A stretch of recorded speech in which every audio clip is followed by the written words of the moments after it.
Something I've learned from you, Stephanie, and I found it really interesting, is that there's an art to using treats as a reward when it comes to training your dog. Is that right? Yeah, there are important mechanics that people have to use in order to accomplish what they're trying to accomplish with treats.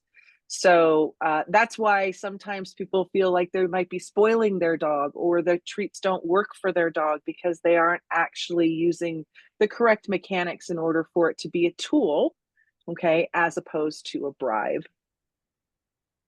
A tool as opposed to a bribe. Yes, yes. I think a lot of people don't think of training a dog as maybe bribing a dog. They're not even aware that they're doing it. So let's talk about that. So basically, timing is everything. Okay. You need to make sure that you're delivering that treat at the right moment in order for your dog to understand what they did to earn it. So, one of the things that people will do is they will mark it. So, they'll say yes, good, or use a clicker. Okay. While they're actually handing the dog a treat. So, let's talk about focus. Let's say you want your dog to look at you. So, you say focus, your dog looks up at your face. You say yes while you are moving your hand with that treat to give it to the dog. Your dog has stopped looking at you as you say yes. They're following your hand with the food in it. And so now effectively you have taught them because now you said yes while they're looking at your hand, not while they're looking at your face. That focus means follow my hand.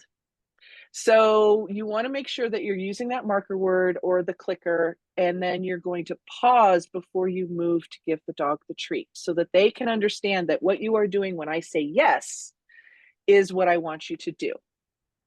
The other thing that people do is they don't realize that not all treats are created equal. Okay. Even the most food motivated dog is going to have their favorites as opposed to something that's just nice to eat. So when you are using things in a difficult situation, you want to use things that are higher value to the dog. Now, just because I think bacon should be a high value treat does not mean that my dog thinks bacon is a high value treat. And so you really have to do some testing and make sure that you are giving your treats the proper hierarchy. Lower value treats like kibble can be used for easy skills or calm settings. Soft, smelly, easy to eat options like bacon, cheese, peanut butter, that kind of thing, you're going to use for those more difficult situations. The other important thing is portion control. We are not talking about giving your dog a milk bone, okay? We want to be looking at something the size of a small pea for every single reward. And that is for a 70-pound dog. So adjust accordingly if you have smaller dogs. You do not need, this is just about a taste, not feeding them. And you're going to make sure that you adjust their meals so that you are not overfeeding your dog and creating a sausage. And if someone owns a dachshund the way I do, I already have I a sausage dog. Well, yes, but I mean, we want them to be a healthy weight, right? You don't want them to be gaining weight because you're using food to teach. You want to make sure that you're pulling back on those meals so that your dog isn't getting overweight. You want to fade your treats out gradually. You do not want to have to be carrying a treat bag around for the rest of your dog's life. So once they have gotten proficient at a particular criteria, okay, then you can start pulling back. And I like to look at 90% or better. They're able to do the skill. And when I say criteria, it is different criteria to ask your dog to sit in the living room than to sit in the backyard when the neighbor's dog is barking at the back fence. So it's not about can they sit, it's can they sit in a particular certain circumstance. That's when you start pulling back. And when they can do that 90% of the time, then you can start pulling back on giving a food reward every single time. Okay. And finally, it's not just about skills. If your dog has a negative association with something, you can actually change their attitude and their emotions by pairing a treat with the thing that they are uncomfortable with. If your dog has stranger danger, there are ways to use treats to kind of change their perception about strangers. That is not by giving the stranger the food and having them shove the food in your dog's face.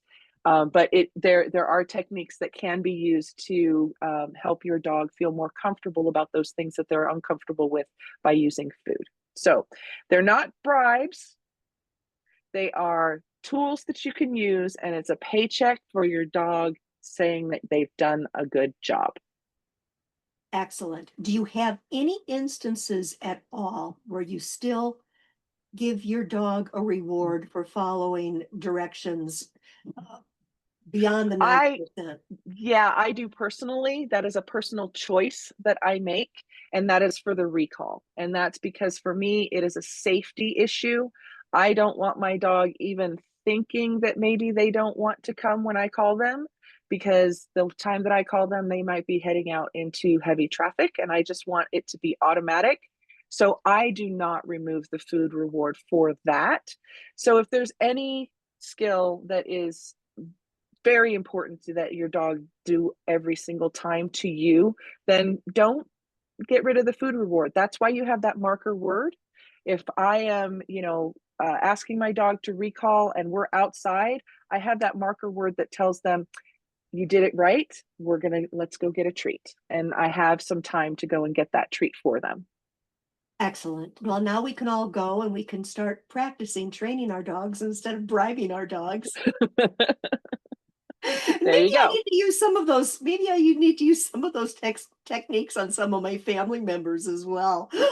Positive reinforcement does work with people. Remember, everyone, that if you need to talk to Stephanie about anything, she's available for a care call. She also has wonderful blog posts. All of her information, all of her credentials will be listed for you in the show notes. She'd love to hear from you, and we will see you again soon, Stephanie. Thank you. Thank you. See you next time, Lee. Bye bye. Bye.